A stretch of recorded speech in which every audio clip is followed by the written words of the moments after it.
I just want to come on here real fast because I know that the work that I'm doing is God's work, and however you look at that, take it for what it is.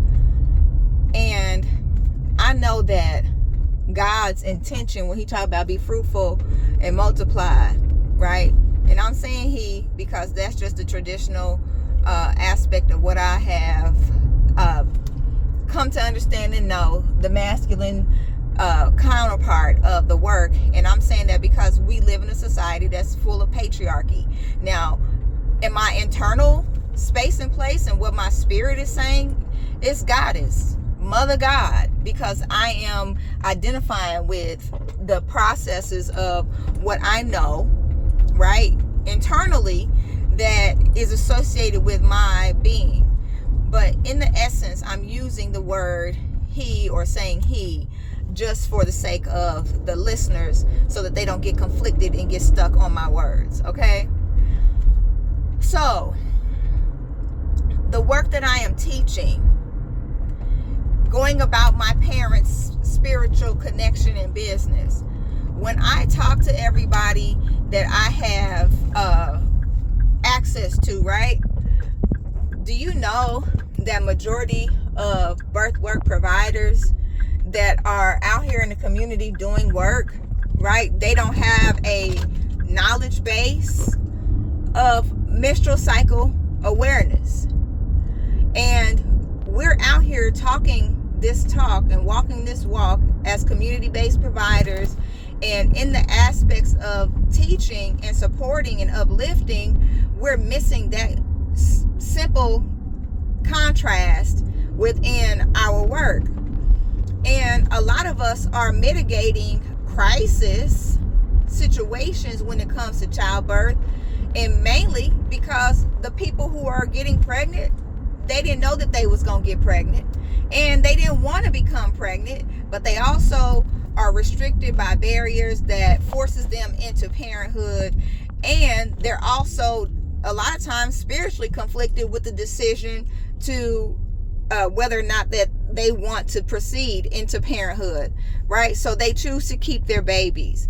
And I'm a pro-lifer, and I'm a person who is totally with consciousness and conception. So in that, I'm not speaking against people who have chosen the alternative route, because it is an alternative. It's not a contraceptive method. It's an alternative, right? And I think that we have gotten conflicted about access to certain specific levels of care without really giving people the insight and the education that's needed so that we can mitigate that issue, okay? Because it is an issue. It's an issue psychologically, it's an issue socially, and it's an issue politically that we can currently see. And did I say spiritually? If I didn't, I'm saying it, and if I did, I'm saying it again, okay?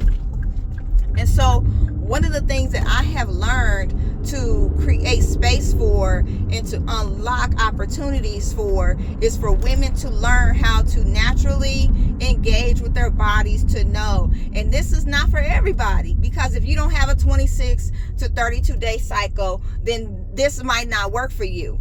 But I know also that a lot of times when women have inconsistency, heavy bleeds, PCOS, endometriosis, it's not just because they have an imbalance, in their hormones, right? That hormonal imbalance came from somewhere.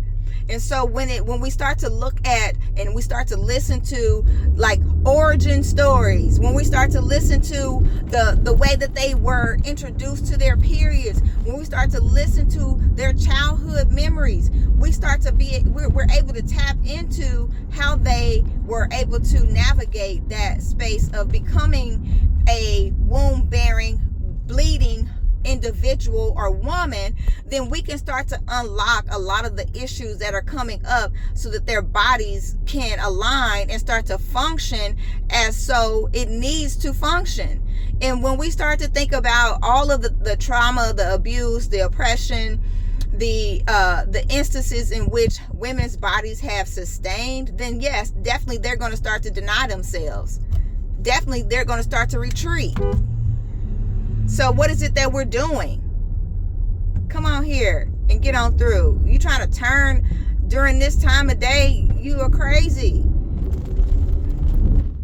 Anyway, there's a component that we have to be able to look at when we're talking about navigating reproductive health, maternal and child health issues, mitigating the crisis that we have to still unpack, that a lot of times don't even belong to us, physically to us. It belongs to our bloodline.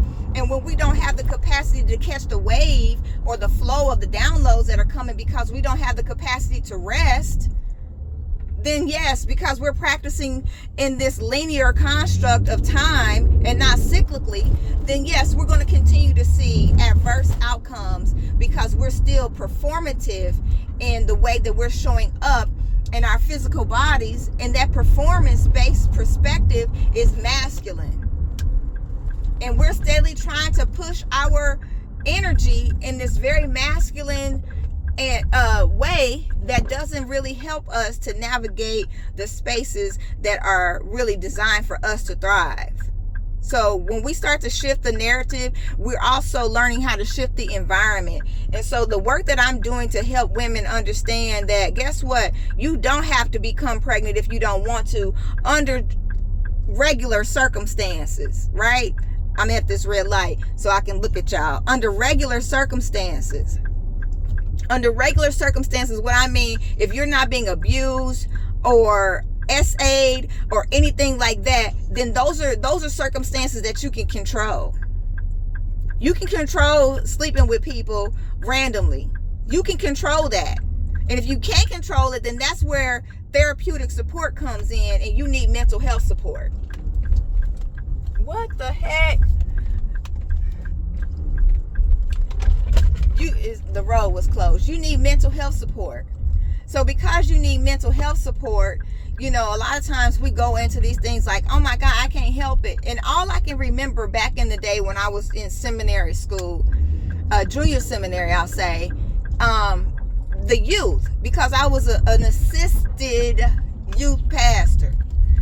And the youth would be so, they would be so fired up in their bodies, right? Because that's a part of sexual expression, is when we come into the fact of okay, we are in this puberty space. We're starting to look, and feel emotions and feel sensations. And when you don't have nobody who can talk you through those experiences, to not just level it out with saying, oh, children are going to be curious. They are. But guess what? Curiosity will kill a cat, won't it? Curiosity will kill a cat. And when that cat, they think that the cat got 9 lives, but humans don't. We don't as humans. And sometimes being curious can kill you. And I ain't saying this to be no fear monger. I'm saying this to be a reality. I'm saying it to be a reality because we seem to have forgotten that HIV and AIDS is still running rampant out here. Sexually transmitted infections are still a big part of our society. And the reason why we have these issues, I firmly believe, is because we still have not yet locked down the concept around mixing each other's bodily fluids and how that creates mutated disease, because we ain't supposed to be sleeping with any and everybody. We animals, but we mammals. We not animals. We are from the mammalian. I can't even think about the biological word right now because I'm channeling and I'm on one. But I want you to think about that. Even animals, to a degree, have a sense of self. They have a sense of understanding. They have a sense of parameter. But as humans, who are supposed to be the more superior and psychologically sound species, that's what I was saying, mammalian species, we don't act like it. And we don't act like it because we've been socialized in the environment that we're in now to be hypersexual. And then that hypersexuality, if you are not, then you are considered something other than. And what we have forgotten is that that's how we end up in the most trouble. We end up in the most trouble because we've forgotten how our bodies naturally work in a society that is conscious. So for those of you who are still working through what that consciousness potentially looks like, I have a class. I have a learning experience for you. It ain't even a training. It's a learning experience. And I want to be able to help you navigate that. And so if you're interested, be looking for the link to follow this video. Love, light, liberation. Peace.